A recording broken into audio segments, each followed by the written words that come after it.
Le 14 septembre 2023, une sublime journée. Le temps est bon, le ciel est bleu, mais surtout, c'est jour de Nintendo Direct. En vrai, j'avoue qu'à la base, on n'avait pas grand chose à se mettre sous la dent. Si ce n'est peut-être des infos sur Princess Peach Showtime. Mais à la fin, quand tout espoir semblait perdu, il restait une dernière annonce. Oh, Paper Mario! Oh my god! I swear to God! Bienvenue dans cette analyse. Je suis Laurie et aujourd'hui, on va parler de l'importance du remake de Paper Mario, la porte millénaire. Il arrive le 23 mai 2024 sur Switch et mon objectif c'est de vous inviter à y jouer. En discutant des points clés qui font de ce jeu un chef-d'œuvre au sein de la licence Mario, mais également une pépite du jeu vidéo dans son ensemble. Car oui, qui dit remake dit que ce jeu va être enfin accessible au grand public, sur Switch qui plus est. Fini d'être limité à la GameCube ou pire, au prix exorbitant du marché de l'occasion. Cette vidéo se veut sans spoil et accessible à tous. Que vous ne soyez pas familier du tout avec Paper Mario, à cet opus précis, ou même que vous l'ayez déjà fait et ne sachiez pas si ce remake vaut le coup, on va voir ça ensemble. Je précise que nous sommes en mars 2024 au moment où j'écris cette vidéo, donc je n'ai pas fait le remake. Cela dit, je pense clairement vous offrir une analyse encore plus détaillée après avoir redécouvert le jeu. Ne vous en faites pas. Paper Mario est une licence de jeu d'aventure constituée de 6 épisodes ayant débuté en août 2000. Il s'agit d'un spin-off de la licence Mario dont les opus divergent tous, particulièrement dans leur gameplay. On passe d'un RPG style Mario et Luigi à des RPG à mi-chemin avec le jeu d'énigmes, le platformer 2D, voire même le collectathon. Ils ont tous un point commun, cela dit, leur univers, des personnages en papier dans un monde en carton. Et les implications de cette idée sont infinies, bien plus que vous ne pouvez l'imaginer. Bien sûr, Mario peut se plier, se rouler, mais aussi devenir un avion ou un bateau, dans un monde où l'eau et le vent sont des dangers incommensurables. On parle quand même d'un univers où les plus grandes problématiques géopolitiques sont la prise de pouvoir des origamis, la disparition des couleurs ou l'utilisation néfaste des stickers. Et je sais, peut-être que vous êtes en train de vous dire, c'est bien mignon tout ça, le jeu a une direction artistique charmante, mais passé le premier regard, c'est très enfantin. Autant jouer à Yoshi's Crafted World. Et vous auriez raison. Se contenter de louer la beauté de Paper Mario ne serait que gratter la surface. Si je devais résumer la vraie force de la licence dans son ensemble, c'est la prise de risque. Car il faut bien l'admettre, les jeux Mario ont cette tendance, souvent attribuée à Shigeru Miyamoto, à rester dans la simplicité. Autant dans leur gameplay que dans leur environnement ou pire, dans leurs personnages. Un univers certes fascinant, mais qui se trouve entièrement exploité bien trop rarement. Et ayant ce rôle de spin-off, Paper Mario tranche radicalement avec cette philosophie.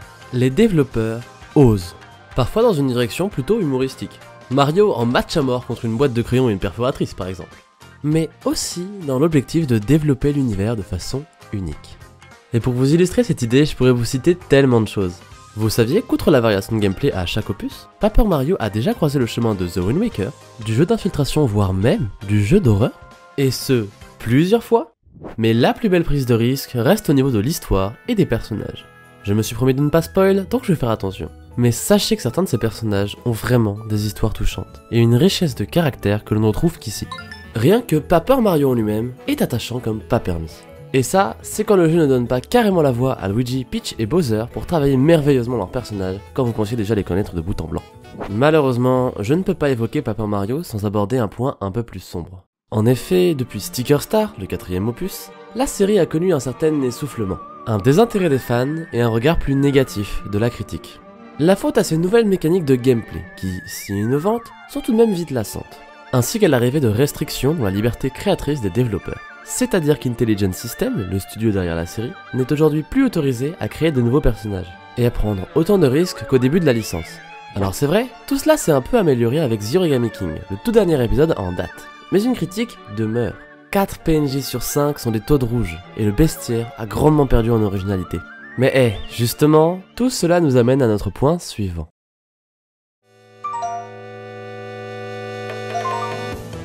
Paper Mario la porte millénaire est le meilleur opus de la licence. Bon, en réalité, cette opinion n'est pas aussi consensuelle que je le fais apparaître. Cela se discute beaucoup avec Super Paper Mario. Mais prenez tous les points que je vous ai cités plus tôt, et vous les trouverez à leur paroxysme dans cet opus. D'ailleurs, laissez-moi vous intriguer un petit peu sur l'histoire. Il y a très exactement 1000 ans, une porte fut solidement scellée dans une ancienne cité, riche de merveilles. La raison ? Elle garderait le plus grand trésor de tous les temps. En possession d'une carte indiquant son emplacement, Peach invite Mario à se diriger vers ce qu'est devenue cette cité aujourd'hui. Malheureusement, elle se verra kidnappée par une organisation criminelle, ayant eu vent de sa connaissance de l'emplacement du trésor. Et ainsi, Mario se mettra en quête de la sauver et de récolter les 7 gemmes étoiles, clés de cette porte millénaire. Un prémisse très épique, et pourtant, à peine arrivé à Port-la-Canaille, les vestiges de cette fameuse cité, vous vous prenez une claque de réalité. La ville est sale, chaotique, dangereuse, et c'est une corde de pendaison en plein milieu de la place là ? Sympa! Et c'est toujours comme ça, dès que vous arrivez dans un nouveau lieu, vous ne pouvez pas prédire ce qui vous attend. Pour que vous puissiez avoir une vision plus large que mon opinion personnelle, j'ai demandé à quelques amis de me citer un élément du jeu qui les a marqués. N'hésitez pas à faire pause pour lire leurs témoignages, mais j'en ai retiré 3 arguments principaux que je vais vous exposer tout de suite. Numéro 1, les personnages. On m'a souvent énoncé qu'ils étaient les mieux développés au sein de tout jeu Mario. Et à raison. D'abord, Mario se voit suivi de 7 compagnons dans son aventure, tous ayant une personnalité et une backstory fascinante. On en ressort avec le même sentiment qu'à la fin d'un Final Fantasy ou d'un Dragon Quest. Une équipe de figures incroyables avec lesquelles on a tissé des liens forts. Et même en dehors de ça, je ne compte pas le nombre de personnages secondaires mémorables. Car, contrairement aux 3 derniers opus, chaque PNJ, même le plus anodin, est soigné et distinct d'un autre. Ce qui apporte beaucoup à créer un monde cohérent et intriguant, même dans ses moindres détails. Ensuite, numéro 2, la dimension RPG. Je vous l'ai présenté plutôt comme un RPG style Mario et Luigi, mais en réalité c'est bien plus que ça. Le principe de base est que vous êtes sur scène à vous battre avec votre compagnon et que vous avez un impact direct sur la puissance de vos attaques et la possibilité de vous défendre. Le bestiaire est particulièrement varié et les interactions avec le décor ou les spécificités de certains combats sont très nombreuses. Et autour de ça, il existe un système de badges que vous pouvez équiper qui change du tout au tout les dynamiques d'un combat, et peuvent même permettre de la rejouabilité en se fixant des challenges. Tout ça encadré par un système d'XP bien ficelé et particulièrement gratifiant. Bref, à mon avis et à celui de beaucoup, le pic ultime de la licence en termes de gameplay. Et enfin, numéro 3, fraîcheur et variété constante. On passe d'affronter un dragon, à gérer des Pikmin puis à faire du catch avant de se retrouver naufragé sur une île déserte ou même à enquêter dans un train. Une créativité qui fait honnêtement très plaisir. Dites-vous qu'au lieu de bloquer une zone avec une porte ou un obstacle, c'est un PNJ qui a perdu sa lentille de contact qui vous empêche de passer. Je ne saurais pas parfaitement l'expliquer, mais je trouve ça incroyable. Et outre la fraîcheur de la quête principale, entre chaque chapitre, on se retrouve à jouer Bowser et Peach pour découvrir leur propre point de vue de l'histoire. Ce qui participe encore à créer une expérience qui ne se limite à rien, et s'étend le plus possible, tout en restant cohérente. Bon allez, parce que tout n'est pas rose non plus, certains chapitres vous forcent à faire des allers-retours qui peuvent être vus comme pénibles. Mais honnêtement, dans l'expérience globale, ça n'a jamais été un si gros point noir que ça à mes yeux. J'imagine qu'avec tout mon argumentaire de gros fan, vous comprenez un peu mieux les réactions qui ont suivi l'annonce du remake. Mais il nous reste à discuter de sa pertinence. Dans notre contexte, ressortir un jeu comme la Porte Millénaire, c'est pertinent. Comme je l'ai dit plus tôt, l'original est inaccessible et mérite d'être découvert par bien plus de joueurs. Mais au premier abord, c'est vrai que le choix d'en faire un remake est très discutable. On peut se dire que le jeu avait une direction artistique cartoon qui n'a pas tant vieilli que ça, et que les choix de remake faits par Nintendo ces derniers temps sont vraiment questionnables. Pourtant, je pense que pour ce jeu, c'est une très bonne décision. Déjà, passons le côté subjectif des choses. Je trouve le jeu sublime, que ce soit visuellement ou musicalement. On est sur une refonte similaire à ce que proposait le remake de The Wind Waker sur Wii U. Sur le principe, on se demande si c'est nécessaire, mais en jouant, on est plus que conquis. Et en comparant les deux pour cette vidéo, je dois vous avouer que l'original est loin d'être aussi beau que dans mes souvenirs. Aussi, il ne s'agit pas que d'un lissage HD, mais également d'une amélioration de toutes les animations et modèles entre guillemets 3D. L'aspect papier et carton est beaucoup plus net qu'avant, et esthétiquement, le jeu respire encore plus de vie et de fraîcheur. Ensuite, pour ce qui est du contenu en lui-même, aucun nouveau mode ou gros plus n'a été annoncé, mais le jeu n'en avait pas forcément besoin. Cela dit, des petits changements améliorant le confort de jeu ont l'air de s'être glissés par-ci par-là. De nouvelles animations, de nouveaux sprites de dos, peut-être 2-3 changements sur le système de combat, etc. etc. Hop, ici le de fin de montage pour vous faire un court bilan de ce qui a été révélé plus récemment. Effectivement, on a pu voir des changements pratiques améliorant le confort de jeu. Notamment des changements au niveau des QTE des combats, de l'ergonomie des menus, ou un meilleur agencement de certains raccourcis entre les différents environnements du jeu. Les améliorations esthétiques foisonnent.